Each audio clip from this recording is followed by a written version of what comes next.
So here we have this week's sneaker releases. There's quite a few sneakers, maybe something for everyone. And the 4th of November, we've got the Nike Shox R4. This is a designed by a Korea one, and it's released today. And it's a nice looking sneaker in terms of the materials and the colorway, in my opinion. But I'm not a fan of the Shox R4. I do have a review coming out for one which is similar model to this one soon, so look out for that. And also on the 5th of November, which I think is on the New Balance website, the New Balance Numeric 480 chocolate skateboards. And this is a sneaker that's already released in skate shops, but it's one of those ones that you might want to sort of pick up if you like these types of sneakers. I have the 303 boards version, Jeremy Fish one, and I just don't find them too comfortable. I don't know whether they take a long time to break in, but for me personally, I'm not too much of a fan of this particular model. And also on the 5th of November, I've got the Nike Air Max 180, and this is called the Beetlejuice colorway. And so it's obviously taking influence on Beetlejuice, and it's not an official collab, but the colorway is very much inspired by that. And again, nice looking trainer, but I don't really like black sneakers too much, so with this one I'm personally out, but I don't mind it being an Air Max 180. And also on the 5th of November, which I think I've covered quite a few times now, but it's the Simpsons Adidas Rivalry Low, and this is the Werewolf Flanders colorway. And it's just an average looking sneaker to me, so it should have released for Halloween, but it looks like it's been delayed for whatever reason. And also on the 6th of November, I've got the 100 Thieves Adidas Pelos Heels collection. I'm not sure what the sneaker model for this is called, because there's no information on it, but it looks like every other, I suppose, Adidas 70s style sneaker. And also on the 6th of November, which I don't understand the dates and how they decide to release these, is the Puma Inhale, because there's 4 colorways coming out, and then the day after you have the ASAP Rocky collab. So I'm not sure who's in charge of these release dates, but it just seems a bit odd. They should have given it a bit more space, room to breathe for the ASAP Rocky version. And also on the 7th of November, we've got the Champs exclusive New Balance 9060. This colorway reminds me of the Joe Freshgoods baby blue colorway, almost using sort of lighter tones, I guess. And not mad at it, but it's not something that I would personally grab. And also on the 7th of November, which I think is quite different to the Shox that we've seen released so far, it's called the Shox Ride 2. And what I like about this one, it's got Air Max unit on the forefoot. Not that would make it that much more comfortable, because the heel on the Shox, they're not the most comfortable of sneakers in my eyes. And also on the 7th of November, I've got the Maison Margiela Salomon ACS Pro.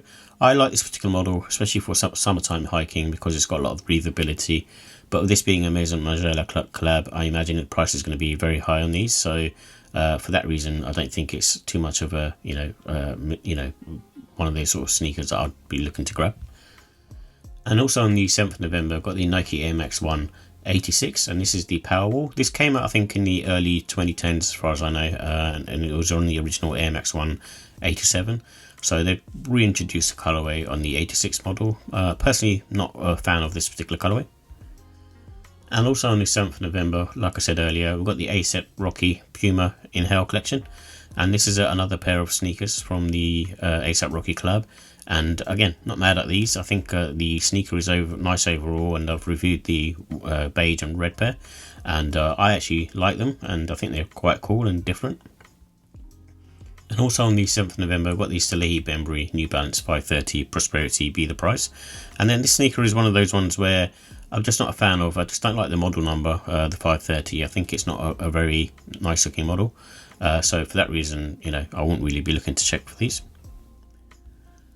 And also you've got the New Balance Amine 740 V2. I think this particular sneaker for me is one of those ones where I'm not that fussed on it. Again, it's using the 530 midsole outsole combination, and then the upper kind of looks similar to a 1906R. And something which is releasing by Sneakers and Stuff, which is a retailer collab, is the Adidas GT2 3rd edition. So I think they've released a couple other pairs of this particular trainer over this year. And this seems to be the 3rd one that's coming out. I'm not mad at the colorway, but it looks very much like a Adidas Gazelle. But at the same time, it's not something that I would particularly grab. Also on the 9th of November, I've got the Air Jordan 9 Olive. I think this is going to bring out a lot of the OG heads out there. I think it's a nice sneaker, and what suits the the boot style. I think this colorway is perfect for the Air Jordan 9. And just not a fan of the Air Jordan 9 overall because they're quite sort of heavy and boot-like on foot. So for me, I'm not looking to grab a pair. And the 9th of November, I've got the Nike Dunk High Wu-Tang. I think for me personally, I'm just not a fan of this particular colorway, but I understand, if you're a Wu-Tang fan, then you'll definitely look to grab these because the materials on this do look nice. And on the 10th of November, I've got the Kiko Koskosyanov Asics UB10 Gel-Kayano 20. And I like this colorway, the Glacier Grey. I think, I'd like to sort of check out this model being a Kayano 20 to see what it's like versus a Kayano 14. However, my only issue with these is the price on these are really high at £200 retail, which is about $230 US. So it's quite high for a runner, in my opinion. And also on the 10th of November, I've got this other version, which is the Hunter Green colorway. Me personally, I'm not a fan of this colorway. Not doing it for me. And again, it's just one of those ones where, if you're a fan of this colorway, then you'll probably be up for it.